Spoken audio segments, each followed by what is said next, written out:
Hello, everyone. Welcome back to the Midnight Memo. This is the podcast where we get to keep you up with all of our midnight thoughts. So welcome. We're glad you're here. Happy to have you. I'm Claire. And I'm Kristen. So, in lieu of the Mother's Day holiday, This is a side tangent. I'm really curious if you guys can tell who's who. We were talking to someone last night and they've been listening to the podcast for a little bit, and maybe not until very recently that they were able to tell our voices apart. So I'm just really curious. What's the breakdown of that, if people can tell us apart? yeah, let us know. Who's who? Who's who? We're actually just one person, just going back and forth between the microphones. Oh my gosh. But yes, hi. Welcome to the Midnight Memo. Hello. Welcome. So I guess the Mother's Day holiday is coming up, so we thought it would be the perfect time to kind of explore the relationships with our moms, do some inner reflection. And someone also asked us recently, what's your relationship with your mother? And I was like, let me tell you how to unpack that. Yeah, I'm like, oof, how much time do you have? Yeah. Mostly positive things. So Love you, Mom. Don't worry. I guess we should start from the very beginning. Oof. When we were born. Bringing it all the way back. Ugh, how do I explain my relationship with my mom growing up? Yeah, from a little tot. From a tot? Imagine Kristen as a little tater tot. Oh my gosh, don't do that. I actually, weirdly enough, I feel like I have one of those faces that has not changed. Okay, me too. You know what I mean? You know what I mean? Yeah. Like, if I look at baby pictures of myself, like, you know that's me. Whereas, like, sometimes when you look at people's baby pictures, it's like, oh my god, this is such a cute child. And then it, like, vaguely looks familiar to how they've grown up. But it's like, if you just took my face and slapped it on, like, a toddler body versus my body now, like, it's the same face. Like, you can tell it's me. Me too. Yeah, some people change so much from their baby pictures to their toddler pictures to now. Yeah. And I look exactly the same, just larger. Same. Yeah. So when I would look at baby pictures, I was like, yep, that's me.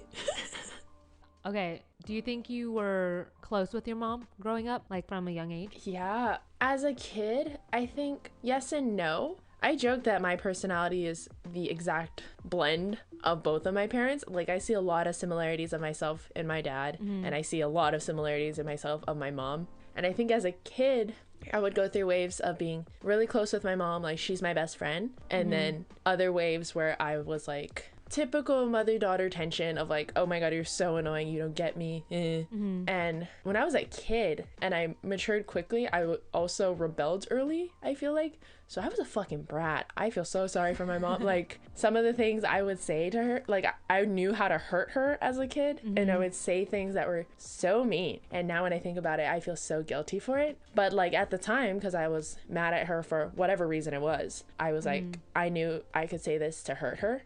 And I would say it, and I'm like, damn, uncalled for. But I have definitely heard similar stories of other girls with their moms. It's like that same thing of like, you'll go through phases where your mom's your best friend, you're so close with her, and other times just maybe it's just girl drama or something like that. You're like, I freaking hate her, and just like butting heads. Yeah, I think it's normal. It's definitely that stereotypical definition of a mother-daughter relationship. Like, from my point of view, you have your before puberty years where you're super close with your mom. Then when you start going through puberty is when you start butting heads. Totally. And like, I think the difference between, say, a mother-daughter relationship and a father-son relationship, or even a mother-son relationship, is when you have a mother and daughter, you really become tight in adulthood. Yeah. Versus the son and mother relationships, father-son relationship, you're kind of close growing up more so than afterwards. I don't know. I think it's like a little bit of an inverse, but I definitely have, yes, very similar experiences and stories of the sorts. What was Tater Tot Claire like with Mama J? Tater Tot Claire, honestly, I think we were pretty close. I think I was kind of a wild kid. Very opposite of how I am now. Maybe I was gonna say, really? Yeah, maybe because I was so hyperactive as a kid, now I'm just like lazy. You burnt it all out early. Yeah, really. My mom would have a lot of stories of me in Boston where I first moved after being adopted, and then even me in San Diego in our first house there. She was like, you are such a ball of energy, like all the time. Yeah. And so I think I burnt out. But we were pretty close. I think part of it has to do with having a single parent. So you know, it was kind of like not forced upon us, but that's the only person you have. So Yeah.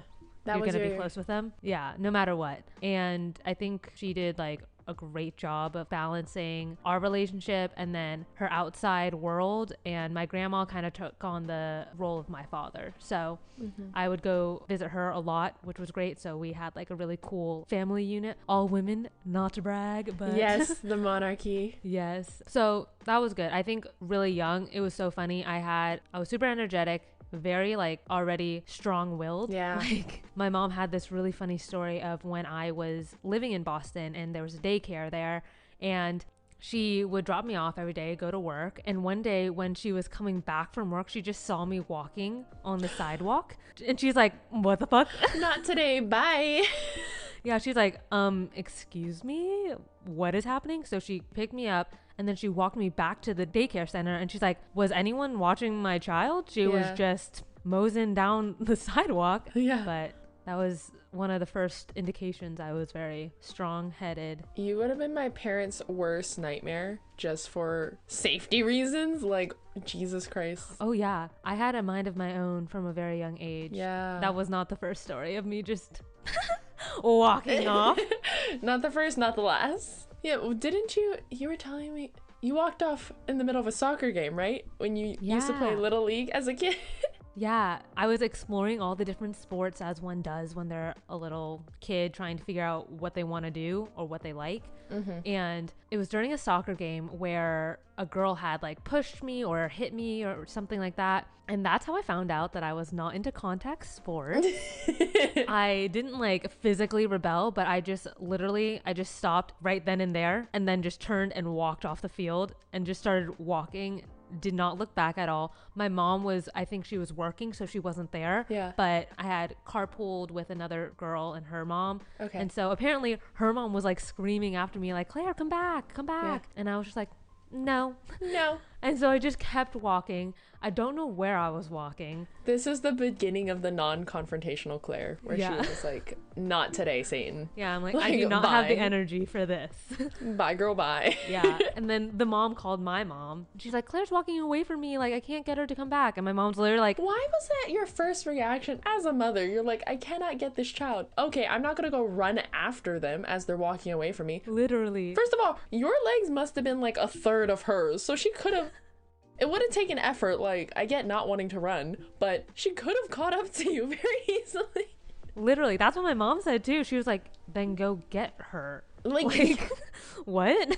Oh my God, Claire's walking away and she's on the other side of the field now. I know what I'll do. I'll call her mother, who is nowhere near here. Yeah. Interesting approach. But I do think I got my strong mindset or stubbornness from my mom. So thank you for that. Thanks, Mom. You're welcome. You created this.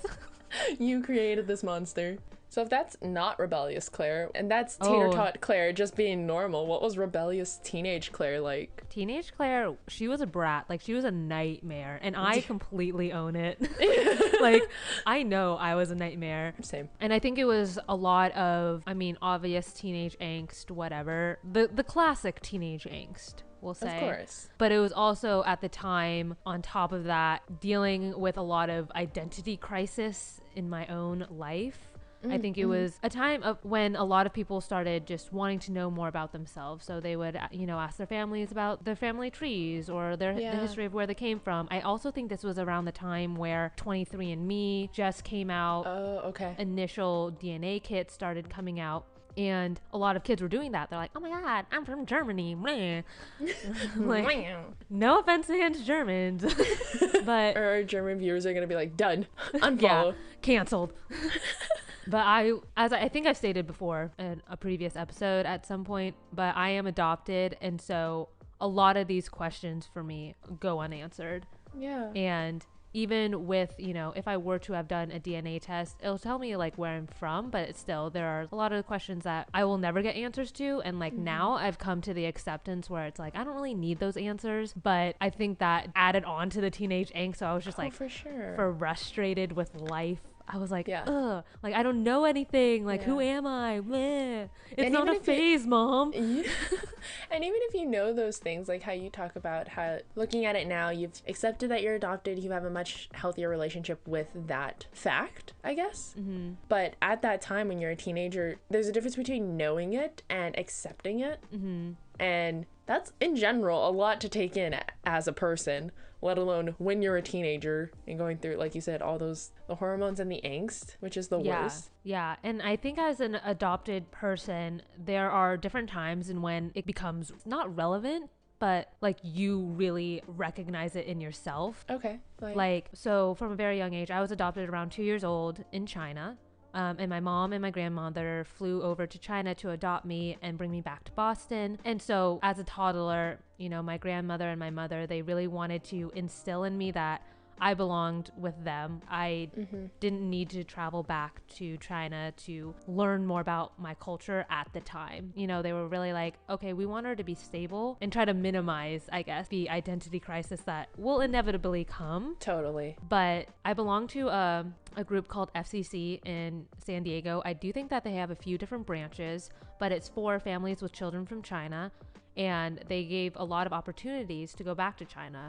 And I think it was probably in middle school, maybe elementary school, where a bunch of girls were going back. And my mom and grandma were like, nah, like you're good. Especially because that's your formative year. So if you introduce, say, this is where your family's from in China, that would open up so many doors at the time of adolescence where your mind is already completely scatterbrained. Yeah. Are you happy that you didn't go? Like, looking back on it now, do you wish that you went at that time specifically, or no? I'm glad I didn't at the time. I was mad at first. Of course. Everyone else is going, why can't I go, or whatever. And yeah, that FOMO feeling. And again, I didn't fully understand where my mom and grandma were coming from at the time. So they were just trying to protect me the best that they thought, you know. And I, looking at it now, I totally agree. I think that they handled it correctly, especially given I freaked out without even having to go. Imagine the freak out if I had gone. Yeah, there are always going to be questions that I have. 100%. Would I want to go now? I wouldn't. At this point, I'm so content in where I am, you know, in life, that I don't really need the validation or whatever I was searching for. I think if I had gone at the age, I would have just dug myself into a hole. And I think I was blessed to have such a wonderful grandma. Such strong female figures, So, praise the monarchy. Oh, you know. So, long story longer, teenage Claire was a nightmare because she was just dealing with all of these identity crisis. Yeah, I'm like, who am I? Let me just put on a bunch of colored eyeliners to figure it out. It's the Band-Aid. I mean, there are worse things. There are definitely worse things to be doing. Yeah, fair. I think during those teenage years, that's when you butt heads with your mom. Totally. I definitely was like pushing her away to try to gain my own space. Yeah, so I also would say really cruel and mean things, which looking back on it, I was like, damn, someone need to come get her, girl. Like, yeah, some of the things I would say, I'm like, yeah, I'm surprised no one beat my ass for that. Because that was so out of pocket. Some of the shit I would say, and how when you're in high school and middle school, like, you see it when you interact with your peers and your kids directly, like, teenagers are so fucking mean in general. Just all that teenage drama was so out of pocket. And looking at it, I definitely lashed out to my parents too, like my mom especially. And I can't imagine being a mom and just having some teenage angst pinned on me. I would be like, girl, you don't even know. Yeah, get in the ring. Yeah, get in the freaking ring. Let's go. Yeah, you want to fight it out? We'll fight it out. Exactly. Honestly, would it have been healthy?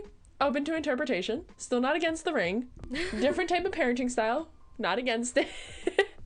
But yeah, I definitely did the same thing where I definitely tried to push her away because I was just like, you don't understand. And it definitely feels like that at the time. You're just, because they're trying to protect you. You're trying to grow into your own person. And it's definitely the beginning of, you coming into yourself. It's a very transitional time. Well, you're transitioning into adulthood, right? You're transitioning, you're figuring yourself out, but you still are technically a child, and your parents still see you as a child, so they are protecting you, they are guiding you in ways that they feel is fitting as your parents, as your legal guardians, as your caretakers, and Yeah. it's just that conflict of interest. And I don't know if there's ever a correct, better way to do it. Obviously, I don't know because I'm not a parent, but just looking at my own, how my parents handled it, I will never tell them to their faces. But like, I understand a lot of the choices and decisions that they made for me looking back at it now. But at the time, I was like, you don't fucking get it. Like, why are you, what you're saying doesn't make sense. Your decisions doesn't make sense. They'd be like, oh, we're doing this to protect you because of X, Y, Z. And I'm like, that literally doesn't make sense and it's not going to happen. With the amount of true crime I listen to now, I'm like, yeah,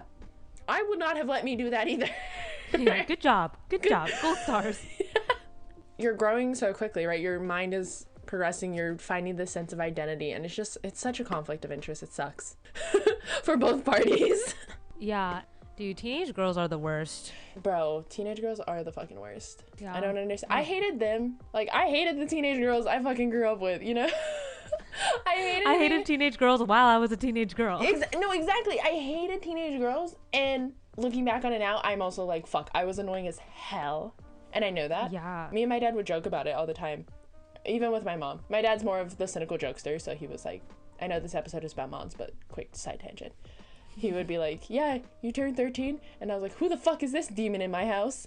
And then you turned 15, and I was like, oh, she's back. My daughter's back. What happened?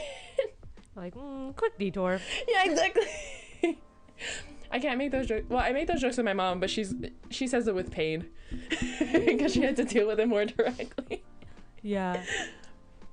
But yeah, it's like, it's such a weird phase where you kind of hate each other, but you love each other. You hate everything. Yeah. Yeah. I mean, in my experience, I don't know. I feel like it's kind of the same or similar in most cases, where it's like you just see how far you can push them. Oh, for sure. Testing those limits. And then now looking back, realizing how friggin' patient our moms were with us. Totally. I think even more so when I was a kid, or not a kid, when I was a teenager, like you said about pushing the limits, I would be fucking manipulative. I was not great. I was a very manipulative child, adolescent, and I would see how far I can push it. And especially with my mom, and she, a very caring and understanding and empathetic person. I get a lot of my empathy from her. And so knowing that, I would take advantage of those facts and try to play the, oh, but mom, you know, da-da-da-da-da, whatever. Oh, but I feel like this, mom, don't you understand? And fucking play those cards. Oh, I was the worst. I was the literal worst. So terrible. And my mom, being understanding and empathetic with how shitty it is being a teenage girl, she would try to empathize and try to argue my case or meet me in the middle for whatever it was that I wanted. So that conflict of interest of seeing us as still a child, but we see ourselves as adults when we're teenagers and thinking, no, I can handle this shit. I could do this on my own. That's not true. Well, I could have, but it would have been fucking hard. Would not have wanted to do that. It would have happened, but not well. Exactly, yeah.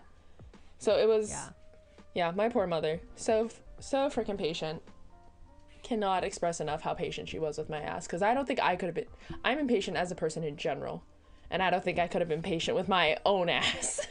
So that's, we grew out of that, you know, being a teenager. Did we? Just kidding. But yeah, you kind of go through that in middle school and high school where the hormones are raging. I think the next step is when you move out, right? And for us, moving out was when we went to college. How did that change for you? And sometimes this just makes the heart grow fonder, that sort of a thing. So when you finally moved out, how did your relationship with your mom change? Did it improve? Did it make it healthier? I think it improved it so much because you're just so used to seeing them every single day. When you wake up, grabbing breakfast before going to high school, coming home after late night extracurricular activities, and like watching a TV show at night together, you know, you miss those things. And I think my relationship with my mom got exponentially better after leaving for college. Yeah. Because I actually, that space that you're yearning for in puberty, you get it. It's granted to you. And then now that you have it, you're like, oh, I miss those home cooked meals. That person that was there every single day is no longer there. I started calling my mom more often just because I missed her, you know? Yeah, totally. Because you're granted that space to really come into your own outside of their sphere of influence. Yeah. You get to just do your own thing. I like to say that we're like best friends, but my mom's like, yes, but I'm still your mom. Yeah. And I'm like, okay. But you're my Whatever. mom best friend. Yeah. Yeah. And we honestly have gotten into way less arguments, you know, Yeah, now that yeah. we're away from one another. I still like to call her for like advice into different situations or just to say hi or, you know. Yeah, totally. Yeah. What about you? Yeah, I think when I left, I also just like reveled in being, like you said, being my own person and having my own space to do what I want to do. And then, yeah, I think distance lets the heart grow fonder. So I did miss doing certain things with my mom. And when I would come home for breaks, holidays, whatever it may be, we kind of picked up little habits and bonding things that were like just us. Like there were certain shows that were just for me and my mom, and we would watch it together every time I was home. Like that was our thing, that was our space, and that definitely helped our relationship. It gave us something to bond over, something to do together, and moving out, it gave me the space to grow into my own person, like you said. But yeah, I guess throughout college, just having those check-ins kind of like on my quote my not time, but I guess on my time, on my decision of when I get to come home and when I want to interact with them, really, which sounds really mean, but you know, like you get to do your own thing, you get to be your own person, but you still have them as a safety net, you know, to like come home to get advice from, to still be your parents and your guardians when you need, quote need it or want it. Yeah. And that has, like you said, reduced a lot of conflict in my relationship with my mom. And I actually did a girls trip with my mom after graduating college, and I think that helped it even more so. Like we did a little girls trip, country hopping throughout Europe, just me and her. And that was so nice because it was freeing at the time. And I got to enjoy that with my mom. And I think, you know, traveling with someone in general is super stressful and you learn a lot about a person. And I feel like it's very make or break in some ways. Yeah. So going through that with her, that challenge. And it was her first international trip too. She had never gone abroad before. So it was very interesting in a sort of reverse way because now she was dependent on me. Ooh. Like I had traveled a little bit at that point throughout my life. Like I've been to Japan, I went to Italy. All the countries that we went to were brand new for me as well. But I kind of understood certain things, certain cultural things about being in Europe. I was quote technologically savvy, so I could figure out how to look up where we're going, like simple little things like that you need while you're traveling. I was in charge of that. Like I ran it, so she was fully dependent on me. Like it's very, very interesting, very weird dynamic. I was like, oh my god, I'm in charge. Kind of had me on a power trip for like the first few days. It was very funny. And so like going through that and going through that travel experience, you know, we fought, but I think it was also so therapeutic because she also got to see me as an adult. Yeah, I visited home, but that's still like their roof, you know, it's still on their terms. This was abroad, neutral ground, neutral territory. Neither of us have been here before. We're trying to navigate it together. And she could see what I'm really like. So that was really interesting. And it was a lot of fun. It definitely built a bond, and it's my favorite trip. Oh, that's so cute. Yeah. I still send her like randomly, like when the pictures come up, when it comes up in my memories, I'll like send it to her. And I'm like, oh my god, remember when we did this thing? Oh. Yeah. The memes. The memes. And I was legal to drink, so we did a couple beer tours, and my mom's 5'0", for context. Legally on her driver's license, I'm pretty sure she lied, but she says she's 5'0". So doesn't, you know, some of these beer tours hit her a little differently. So also drunk navigating my mother through these foreign countries was very fun. I love that. What an icon. What an icon. It's definitely funny to see the progression of our relationship. Like looking back on it, how it definitely ebbed and flowed a lot, especially in those teen years. And then how we are now, and we've become so close, and I'm very grateful. Yeah. But I also was thinking about, for some people during the pandemic, so we were very fortunate. We started our big girl jobs right out of graduation, and then we got hit with the pandemic. I fortunately had my own place already, so I was able to stay in Seattle at my own throughout the pandemic. For some people, that wasn't a possibility, or just for financial reasons, they moved back home just to save money. And honestly, I thought about it. And my parents, like, even, of course, offered it. They were like, you know, if you want to just save some money, you can come live with us for a year, especially when it looked like it was going to be lasting more than 2 months, like we initially assumed. So that was an offer. I didn't take them up on it though, because, and I was fortunate enough that I didn't need to. I was able to not do that, and I chose not to for the reason that I didn't want to compromise our relationship, because I felt like moving back home, their house, their rules, you know, even though I am an adult, it still is their home. Yeah, my mom would always say that this is your home, it's my house. Like, yeah, exactly. So if I moved home, I would have been in their house, their rules, and I think we would have kind of regressed in some ways back to that teenage angst, despite being an adult and them knowing I'm an adult. It's still their house and they're still my parents, so they would have still taken on that caretaker role, and me being an adult at that point, I would have been living on my own for 4 years. Yeah. So I have my own identity, I have my own routines, I have my own thoughts, and going into their space, I would have had to be respectful of their house, their rules, listen to them as my parents, but also not want to, because I would have this mindset of, well, I've lived on my own for 4 years. I know I can do these things. I know I can handle myself in this way, whatever it is. And I think that would have put a lot of stress. Yeah. And so I was like, you know, I love you guys enough that I don't want to do that. I don't want to do that. Love you, but I don't need that stress for me. Like, I was already stressed to the fucking max at my job. I didn't want to turn my home life into a stressful situation as well. So I didn't do that. But for people who need to or chose to, like, you went home for a little. I did. You know, going back home after being on your own at that point for 5 years. Yeah, it was really interesting. Honestly, because my situation in San Francisco was not great, I wasn't too opposed about leaving. Yeah. Yeah, and it was funny because my mom, firstly, she was super scared about the pandemic. And so she called me up. She's like, you have until the weekend to get your ass down here. Good luck, basically. And I was like, alrighty, I'll see you soon. Okay, bye. I just literally packed one backpack to go home because I had clothes down there still, given not a lot of clothes. Not like I'll be leaving the house very much. Yeah. Yeah. I always steal my mom's clothes too. That's like the only sibling-like connection that I have. We just steal each other's clothes all the time. Dude, once I hit high school, my mom stole my clothes. It was hella annoying. Yeah, I love that though. No. Except no, it's so funny. My mom and I, we get in fights all the time. Literally, she just, from when I went to New York, I brought that red fanny pack. Okay. And it's hers. I stole it. Full disclosure. Yeah, smirk. And she literally was like, oh my God, those pictures were amazing, but is that my Lululemon bag? Damn. And I was like, she eagle-eyed it. She was like, I fucking see this shit. Yeah, and she's like, and you'll be returning that, right? I'm like, for sure. Yeah, totally. Yeah, Mom, totally. No, you're never getting it back. She's like, it was mine. I'm like, you never use it. And like, it was a whole thing. Yeah, the sisterly thing of like, it's my clothes first. Yeah. You haven't worn it for 3 years. It doesn't matter. It's mine.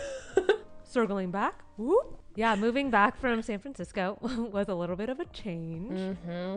It was definitely, and it was so funny because my mom's like, after the initial shock of COVID, you know, when she just was like, we don't know what's happening, so I'd rather you be close than far away. Yeah. Totally understandable. After we're like, okay, this just seems like it's going to be a long time before this clears up, which, looky cookie, correct. Lucky cookie. We were both talking, or she said, you can stay here if you want, but I am going to make you pay rent. Fair. And fair enough, you know, obviously cheap rent. Yeah. Sounds good. So that worked for about 6 months. But after that, we're going to be in the pandemic for yet another year. I was like, and this is my cue to dip out. Yeah. And like we were saying, for the benefit of our relationship, I like where we are right now. And I don't want to jeopardize what we have and build resentments by living in the same environment again.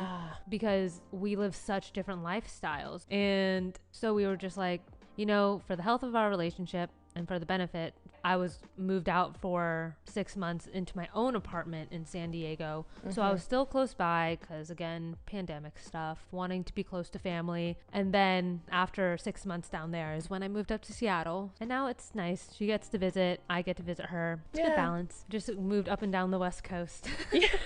Honestly. Collecting cities. Here we go. Yeah. But moms are great. Hindsight 2020. Moms are the best. Yeah. And seeing some of my friends become moms, I'm like, damn, that shit's hard. Yeah. And looking back, because the mother-daughter relationship is so unique in itself, and as the daughters kind of grow into their own being, seeing and accepting like when and where your parents weren't perfect. Yeah. is such a big thing. Bro, it's so eye-opening. Yeah, well, it's like seeing where they weren't perfect and also understanding where they were coming from. And some things maybe I don't agree with, but I can at least, it's a blend of either, firstly, I understand why they did what they did. And maybe for some of them, I don't necessarily agree with. And hindsight being 2020, I may see a different way that we could have gone about it. But at the very basis, I understand a lot of the decisions that they made. And it's crazy to be like, yeah, fuck, I do understand. And my dad would throw that in my face all the time. He'd be like, you know, one day you're gonna grow up and you're gonna understand why I did the things I did. And I was like, yeah, right, shut the fuck up. Like, never. You will never be right. I was like, yeah, okay, Dad, full of shit, whatever. Yeah, it's so weird now looking back and being like, oh, here's a situation where you were not perfect. You were the villain in my story. Yeah. And being like, oh shit. And amazingly, I mean, as a mom does, she's okay with being the villain. Dude, that takes such a big person, honestly, too. Like, yeah. I mean, there's that saying, right? Yeah, you're always going to be the villain in someone else's story. And sometimes, as a mom, you're the villain in your kid's story. And you have to be okay with that. Yeah. Where I am currently could not be okay with that. No, not at all. It's a hard pill to swallow growing up and then being like, oh, my mom wasn't perfect in that situation, but I understand. She did her damnedest. She did her best. Yeah. Yeah, she did her best. And now I feel bad for being like such a little shit. Bitch. Such a little shit. Oh my God. Yeah. You know. Yeah. 100%. Yay for character development. We love character development. Sorry to our moms who had to deal with that character growth. This is a formal apology. Yeah. I am so sorry for being a little bleep. I don't know. Oh, yes. Please censor yourself now on our explicit podcast. I was going to say like a word that I was uncomfortable with and my brain couldn't filter through quickly enough. Yeah. Couldn't get over that bridge. I'm sorry for being the worst. Really. Yeah. You did a great job. Yeah. Ditto, Mom. Yeah. Retweet. Honestly, yeah. And it sucks that we only tell them, really. Well, actually, now. Now. I was going to say on Mother's Day, but I was going to say, I have like random, I mean, not nearly as many as I owe her, but like random times when we're talking and I'm like, yeah, by the way, I was a shit. I'm sorry. Like, from the heart, my bad. Yeah. Honestly, dude. Yeah.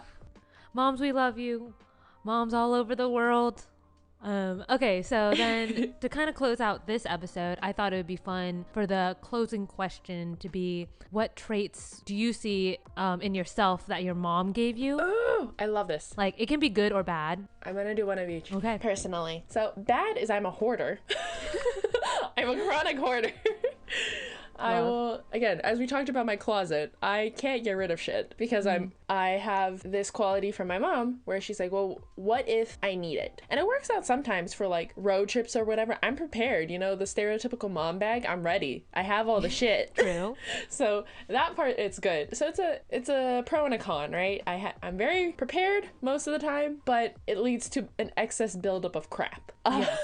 And I think one of the things I'm the most thankful for that I got from my mom, oh man, I'm gonna cry. Oh, it's okay. It's your birthday and you can cry if you want to. Is that the one?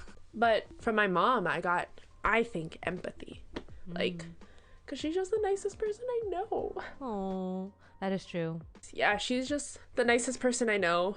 And everyone that meets her says the same thing. She will give anything to her family, her friends, and even strangers. I'm not to that level, but I aspire to be just as understanding and kind as she is. Oh, you are. Let me say. I can confirm. Yeah. I remember the first time I met your mom was when I visited you in Hawaii summer of sophomore year. And at the time, I did not eat any meat. Oh my God, I know where this is going. Have any dairy. I was fully on the plant-based lifestyle. And obviously just recently made that full jump during that summer right before I saw you. Yeah, I also felt so bad about it because literally the worst time to go fully plant-based. But yeah, I was like, we were planning on going to the beach and we were making like sandwiches and snacks to take. And I think you and our other friend were making like turkey sandwiches or something like that. And I was like, I can't have that. And your mom was so sweet. She was like, she like ran out to the store and she was like, what can I get you? Like, and so I ended up having like a weird ass sandwich. She's like, do you like alfalfa? Okay, yeah, in my mom's defense, she had never encountered someone who was plant-based or vegan or anything in that moment, I don't think, to my knowledge. So I don't know why this was her first reaction, but she was like, how about alfalfa? That's a plant. Yeah, and she was so cute. You're like, yeah, I like alfalfa. So my mom made you like an alfalfa banana, like a veggie sandwich, veggie peanut butter sandwich thing. Yeah, hindsight, we could have done peanut butter and jelly and it would have been fine. Yeah, okay. But like you made some weird alfalfa plant sandwich. Yeah. And then as we're at the beach having these sandwiches, Claire's like, oh my God. And I was like, what? And she's like, I feel so bad for your mom right now. And I was like, why? And you were like, because I just realized now I could have just had a peanut butter jelly sandwich. Yeah, Kristen's mom went out to the store and bought me things and it was so nice. I literally made her life so difficult. I could have just gotten a peanut butter sandwich and called it good. Why was I so high maintenance? But no, the worst part is you, me, my mom, and even the other friend who was with us, none of us thought of any alternative. We were like, what plants can we turn into a sandwich? We didn't think of anything else. Yeah, it was funny. Good story. It was such a hot mess, but it was so funny. It was very cute. Very typical of my mom. She will go above, especially like as a host. Like she loves hosting people. I get that from her as well. And when her and I feel like for myself have people over, we let her like, how can we make this your home? Like what can we do to make you comfortable here? What can I do for you? Mm-hmm. You know? Love you, Mama. Bye.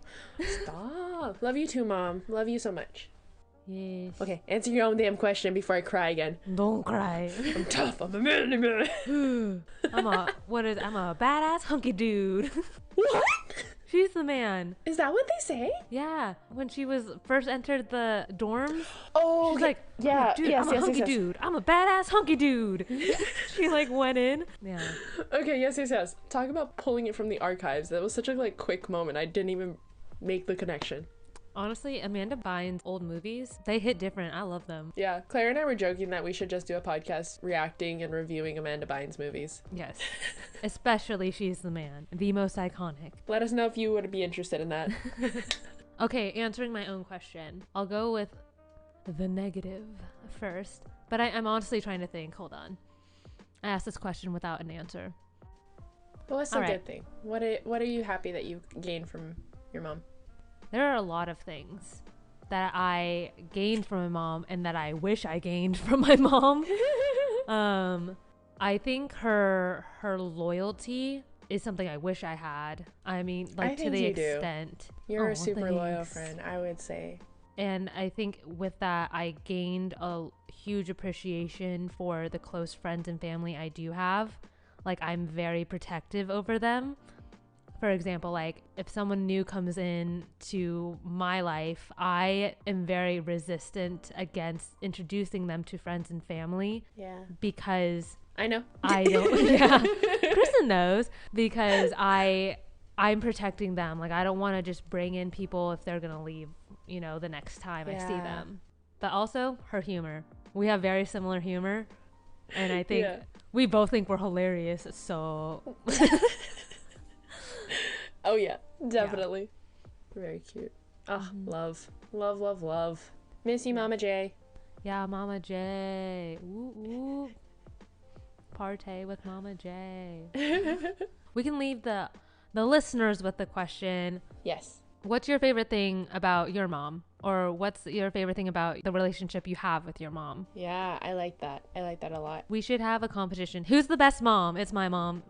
So, competition over. Thank you. Correct answers only. All right. Thank you guys again for listening. Yeah. Have fun celebrating with your mothers. Thank you so much for joining us on the Midnight Memo. Make sure to follow us on Instagram and TikTok at the Midnight Memo, or reach out to us. Email us at themidnightmemo@gmail.com. Also, make sure to follow us and rate us on Spotify and Apple Podcasts to know when the next episode is going to drop next Tuesday. If you would like to further support us, we also do have a link in our description of our podcast episode. Make sure to click on that if you like what we're doing here. See y'all next week. Bye. Bye.